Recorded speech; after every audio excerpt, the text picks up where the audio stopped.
La première lecture qui est très longue, que nous entendons le plus souvent la nuit pascale, qui est le récit de la création, nous permet de comprendre la bonté de Dieu dans l'œuvre de la création. Il y a toujours ce mot qui revient, Dieu vit que cela était bon. Tout ce qui a été créé par le Seigneur est bon, et très bon d'ailleurs, puisque Dieu l'a fait par amour. Dieu l'a fait parce qu'il nous aime. Et ce qui est très intéressant, c'est de voir l'homme qui est créé en dernière position. L'homme vient après tout. On a envie tout de suite de dire, mais pourquoi si l'homme était privilégié, pourquoi ne pas créer l'homme avant? Eh bien, la question qui se pose, c'est que quand nous attendons un enfant, la venue d'un enfant, quand une femme est en attente, en grossesse, et qu'elle attend un enfant, en général, on prend le temps de tout disposer avant la venue de l'enfant. On prépare tout ce qu'il faut, les trousseaux, tout ce qu'il faut pour attendre l'enfant. En fait, l'enfant ne vient pas et après on court à chercher à gauche, à droite ce qu'il faut. Tout est disposé. Et quand on connaît le sexe de l'enfant, les couleurs sont déjà choisies. Eh bien, chers frères et sœurs, quand une chose est attendue, on prend toutes les dispositions nécessaires pour l'accueillir.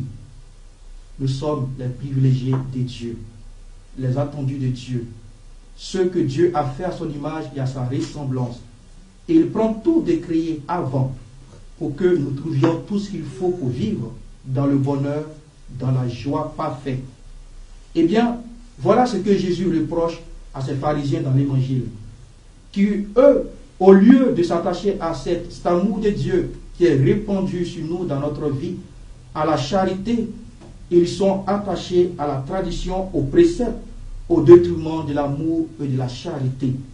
Il dit bien, vous aussi vous laissez de côté le commandement de Dieu. Quel est ce commandement de Dieu? C'est l'amour, c'est la charité. Comment est-ce qu'on peut refuser à son père de l'aide ou à sa mère sous prétexte que la loi dit ceci? Quelle est la charité finalement? Comment est-ce qu'on peut voir son frère en train de mourir et ne pas lui venir en secours parce que tout simplement la loi dit qu'il ne faudrait pas le toucher, il est impur? Ça nous rappelle un peu le récit du bon samaritain, le lévite qui est passé et voilà, et toutes ces personnes qui sont passées et le bon samaritain qui s'est arrêté pour secourir cet homme qui était presque mort. Chers frères et sœurs, la bonne nouvelle pour nous, c'est que nous sommes aimés de Dieu. Et si nous sommes aimés de Dieu, nous sommes appelés à répandre cet amour autour de nous par des œuvres de charité. Que le Seigneur nous donne de pouvoir véritablement recevoir son amour et qu'il nous donne la force de pouvoir être des témoins de cet amour dans toute la création, mais aussi avec nos frères et sœurs, lui qui est vivant pour les siècles des siècles. Amen.